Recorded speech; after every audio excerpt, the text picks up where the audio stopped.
नमस्ते साथियों, कैसे हैं आप सभी। उम्मीद है कि आप सभी अच्छे होंगे और आपने मेरा पिछला वीडियो खिलजी वन से संबंधित जरूर देखा होगा, लाइक किया होगा। और नहीं किया है तो प्लीज़ लाइक करें इस वीडियो को भी, और पुराने वीडियो को भी लाइक करें, शेयर करें, अपनी नॉलेज को बढ़ाएं। आज के वीडियो में हम देख रहे हैं तुगलक वंश। तुगलक वंश से संबंधित प्रश्न आज के वीडियो में देखेंगे। सभी महत्वपूर्ण है, हर एक प्रश्न तुगलक वंश का महत्वपूर्ण है। ये है उनकी ईयर। तुगलक वंश का ईयर रहा 1320 से लेकर 1414 ईस्वी। ये बड़ा ध्यान देने वाला है, और जिसमें महत्वपूर्ण है मोहम्मद बिन तुगलक का शासन 1325 से लेकर 1351 ईस्वी। 1325 ईस्वी से लेकर 1351 ईस्वी तक। बाकी ये सभी सीक्वेंस में है, और लास्ट है नसरुद्दीन मोहम्मद शाह। ये पूरा है मोहम्मद तुगलक का साम्राज्य। उस समय का ये मैप द्वारा समझिए पूरी वर्तमान स्थिति उस समय की।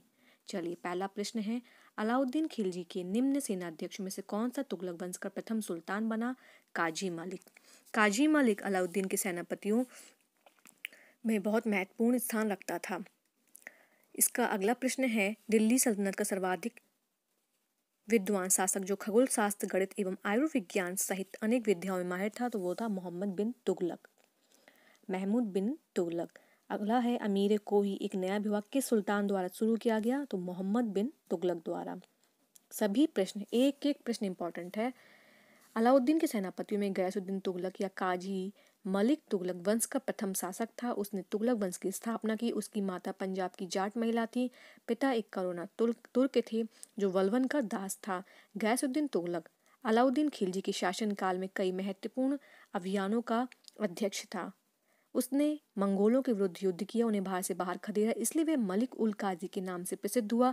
खुजरो शाह को समाप्त करके उसने दिल्ली के सिंहासन पर अधिकार किया और 1320 को सुल्तान बना। उसका एक गाजी बेग तुगलक या गाजी तुगलक फकर, इसी के कारण इतिहास में उसको तो उत्तराधिकारियों को भी तुगलक पुकारे जाने लगा और उनके वंश तुगलक वंश कहलाया। प्रश्न है, किस वंश के सुल्तानों ने सबसे अधिक समय तक देश में राज्य किया? तो वो है आपका तुगलक वंश। सबसे ज्यादा लंबी अवधि 1320 से लेकर 1414 ईस्वी तक शासन किया। सबसे ज्यादा दीर्घकालीन इनका शासन था। महमूद अमीर एक को ही नया विभाग के सुल्तान द्वारा शुरू किया गया, तो वो था मोहम्मद बिन तुगलक। मोहम्मद बिन तुगलक ने कृषि की उन्नति के लिए एक नया विभाग दीवाने अमीर एक कोही की स्थापना की। इस विभाग का मुख्य कार्य कृषकों की प्रत्यक्ष सहायता देकर अधिक भूमि कृषि कार्य के अधीन लाना था। तो ये बड़े ही महत्वपूर्ण प्रश्न है। दिल्ली के किस सुल्तान ने एक पृथक कृषि विभाग की स्थापना की एवं फसल चक्र की योजना बनाई थी? मोहम्मद बिन तुगलक। दीवाने कोही किससे संबंधित है? मोहम्मद बिन तुगलक से संबंधित है ये। अगला प्रश्न, भारत में सर्वप्रथम सांकेतिक मुद्रा का प्रचलन किया था मोहम्मद बिन तुगलक ने। मोहम्मद बिन तुगलक ने अपने समय में विभिन्न प्रकार के सिक्के चलाए और उन सभी का उचित मूल्य निश्चित किया, परंतु सांकेतिक मुद्रा का प्रचलन उसकी एक विशिष्टता रही। वर्णी की कथा अनुसार खजाने में धन की कमी और साम्राज्य विस्तार की नीति को कार्य रूप में परिणत करने की वजह से मोहम्मद बिन तुगलक को सांस्कृतिक मुद्रा चलानी पड़ी। इराक में कैरवात खां के शासन में सांकेतिक मुद्रा चलाई गई थी, अथवा वहां एक प्रयोग असफल हुआ था, परंतु चीन में कुबलाई खां के समय सांकेतिक मुद्रा का प्रयोग सफलतापूर्वक किया गया था। संभवतः नवीन अन्वेषणों का प्रयोग करने वाले मोहम्मद बिन तुगलक ने उन देशों से प्रेरणा प्राप्त की। आधुनिक इतिहासकारों का भी कहना है कि उसके समय संपूर्ण विश्व में चांदी की कमी हो गई थी और भारत में तो बहुत ही कमी थी, इस कारण उसे सांकेतिक मुद्रा चलाई थी।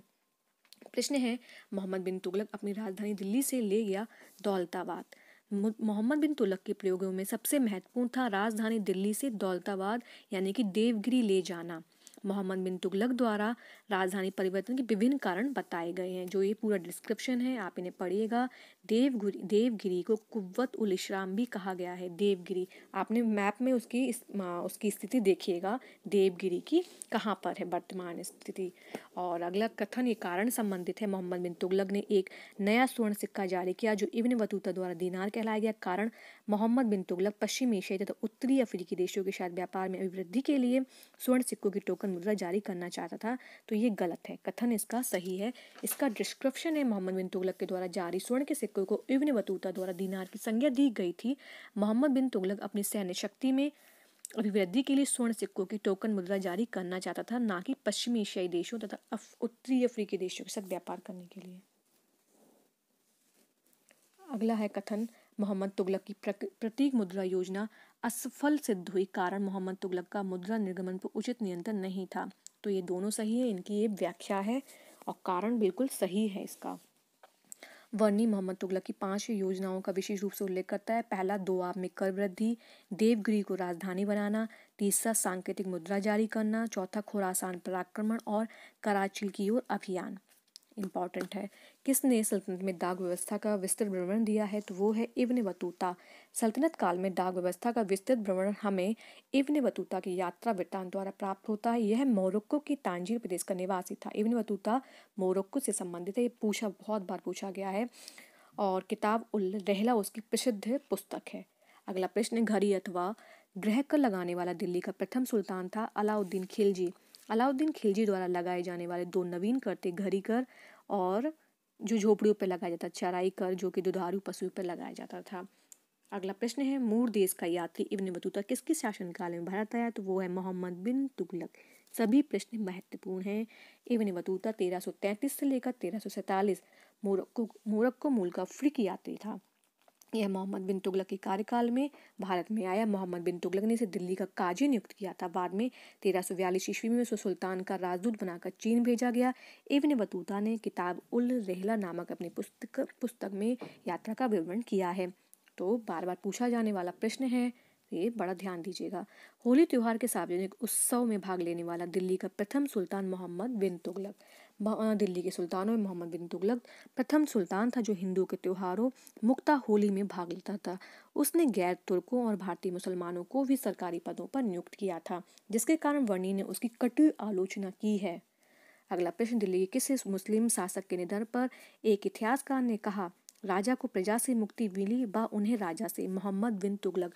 मोहम्मद बिन तुगलक जब दौलताबाद में था तभी त्यागी के नेतृत्व में गुजरात में विद्रोह हुआ। सुल्तान स्वयं इस विद्रोह को दबाने के लिए गुजरात गया, ताकि पराजित हुआ और भागकर सिंध चला गया। सुल्तान गुजरात में शांति व्यवस्था स्थापित कर तागी को समाप्त करने के लिए सिंध की ओर रवाना हुए। सुल्तान बीमार पड़े और ठट्टा के निकट 51 में उसकी मृत्यु हो गई। उसके निधन पर बदायूं ने लिखा है, सुल्तान को उसकी प्रजा से और प्रजा को अपने सुल्तान से मुक्ति मिल गई। इतिहासकार बदायूं ने किसकी मृत्यु पर कहा, सुल्तान को अपनी प्रजा से और प्रजा को सुल्तान से मुक्ति मिल गई? मोहम्मद बिन तुगलक। बार बार पूछा गया है।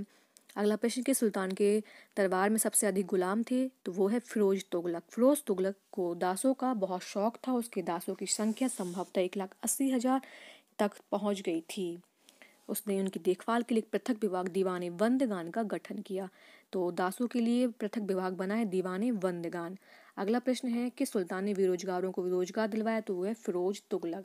अगला प्रश्न है, बेरोजगारों की सहायता दिल्ली के किस सुल्तान ने निम्नलिखित में से सुल्तानों में से किसने रोजगार कार्यालय की स्थापना की? तो फिरोज शाह तुगलक। बड़े महत्वपूर्ण प्रश्न है ये कि रोजगार कार्यालय फिरोज शाह तुगलक द्वारा। दिल्ली का सुल्तान जो दान दक्षिणा में काफ़ी ध्यान रखता था और उसके लिए एक विभाग दीवाने खैरात स्थापित किया था, तो वह फिरोज तुगलक। फिरोज शाह तुगलक संतों एवं धार्मिक व्यक्तियों की जागीर संपत्ति दान करता था। उसने एक विभाग दीवाने खैरात यानी कि दीवाने खैरात, दीवाने बंदगान, रोजगार कार्यालय, सब ये हैं फिरोज शाह तुगलक द्वारा। अगला प्रश्न है, मध्यकालीन भारतीय राजाओं के समय कौन सा कथन सही है? तो वह है फिरोज तुगलक ने गुलामों का एक अलग विभाग स्थापित किया था। ठीक है। सर्वप्रथम लोक निर्माण विभाग की स्थापना की थी, तो वो भी फिरोज शाह तुगलक द्वारा। फिरोज सल्तनत काल में सर्वप्रथम फिरोज शाह तुगलक ने लोक निर्माण विभाग की स्थापना की। कहा जाता है कि फिरोज ने 300 नवीन नगरों का निर्माण कराया। उसके द्वारा बसाए नगरों में फतेहाबाद, हिसार, फिरोजपुर, जौनपुर और फिरोजाबाद प्रमुख थे। इंपॉर्टेंट नगर है ये, फतेहाबाद, हिसार, फिरोजपुर, जौनपुर। ठीक है, तो याद रखिएगा। अगला प्रश्न, दिल्ली का जो सुल्तान भारत में नहरों के सबसे बड़े जाल का निर्माण करने के लिए प्रसिद्ध था, वह है फिरोज शाह तुगलक। तो काफ़ी इससे संबंधित प्रश्न है फिरोज शाह तुगलक से। अगला प्रश्न है, दिल्ली के किस सुल्तान ने ब्राह्मणों पर भी जजिया कर लगाया था? फिरोज तुगलक ने। फिरोज तुगलक द्वारा ब्राह्मणों पर भी जजिया लगाया गया था। उल्लेखनीय है कि उस समय तक ब्राह्मण इस कर से मुक्त रखे गए थे। फिरोज के इस कदम के विरुद्ध दिल्ली के ब्राह्मणों ने भूख हड़ताल की थी। अंत में दिल्ली के अन्य हिंदुओं ने ब्राह्मणों के हिस्से का जजिया स्वयं देने का निर्णय किया था। अगला प्रश्न, किस सुल्तान ने फलों की गुणवत्ता सुधारने के लिए उपाय किए? तो वो है फिरोज तुगलक। फिरोज शाह तुगलक ने बागवानी में अपनी अभिरुचि के कारण दिल्ली के निकट 1200 नए फलों के बाग लगाए। अलाउद्दीन के 30 पुराने बागों को फिर से लगवाया।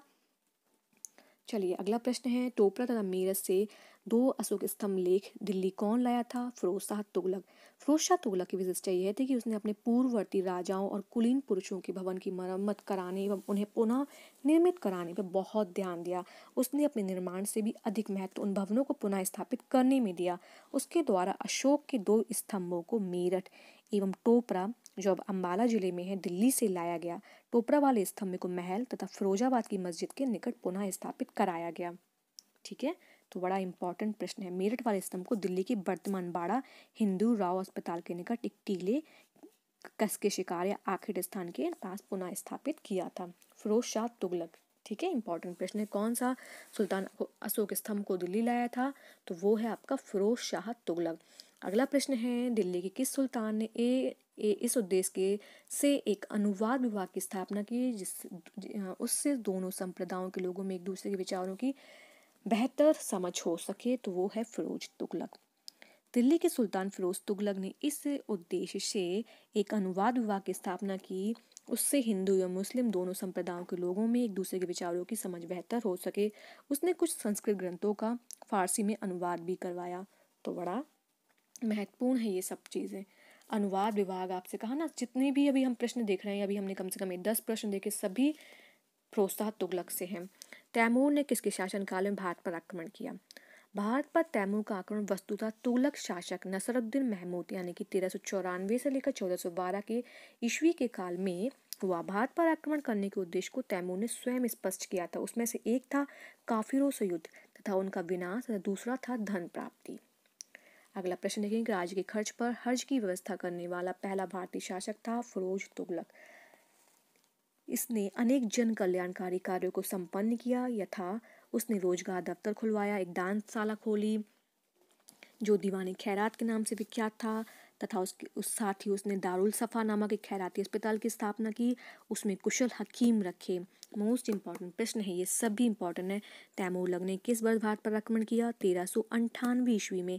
ये पीजीटी में पूछा गया है, ये पीसीएस में पूछा गया है, ये वीडियो एग्जाम में पूछा जा सकता है। तो ये तैमूर लंग वाला ईयर याद रखें, 1398 ईस्वी। तैमूर के आक्रमण के बाद भारत में किस वंश का राज स्थापित हुआ?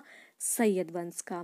दिल्ली सल्तनत के तुगलक राजवंश का अंतिम शासक कौन था? नासिर उद्दीन महमूद। नासिर उद्दीन महमूद 1394 से लेकर 1412 ईस्वी तुगलक वंश का अंतिम शासक था। इसके शासनकाल में ख्वाजा जहां ने जौनपुर के स्वतंत्र राज्य की स्थापना की। पंजाब का सूबेदार खिजर खां स्वतंत्र होकर दिल्ली को प्राप्त करने का प्रयत्न करने लगा। तैमूर का जो आक्रमण है वो 1398 में हुआ। दिल्ली सल्तनत एवं तुगलक वंश दोनों को ही नष्ट कर दिया। 1411 में नसरुद्दीन महमूद की मृत्यु के साथ ही तुगलक वंश का अंत हो गया। तो 1413 में सरदारों ने दौलत खां को दिल्ली का सुल्तान चुना, परंतु उसे खिजर खां ने पराजित कर दिया। वह तैमूर द्वारा नियुक्त लाहौर का सूबेदार था। तैमूर के आक्रमण के बाद 1414 ईस्वी में उसने दिल्ली पर अधिकार का नए वंश सैयद वंश की नींव डाली। अब हम मैचिंग में देखेंगे, सीक्वेंस लगाएंगे, तो सीक्वेंस बड़े ध्यान से देख लीजिए। आप जो स्क्रीन पे दिख रहा है, रुकनुद्दीन, मुबारक खान, फिरोज शाह तुगलक, आलम शाह, सबकी ईयर है 1236, 1316, 1351 से लेकर 88 तक, 1445 से लेकर 1485 ईस्वी। ठीक है, ये सभी प्रश्न हैं आपके तुगलक वंश से, महत्वपूर्ण प्रश्न है। तो इस वीडियो को देखने के लिए बहुत बहुत आप सभी का धन्यवाद। आपके इस प्यार के लिए, सहयोग के लिए। इसी प्रकार ये प्यार और सहयोग हमेशा बनाए रखें और लाइक करना बिल्कुल ना भूलें। धन्यवाद।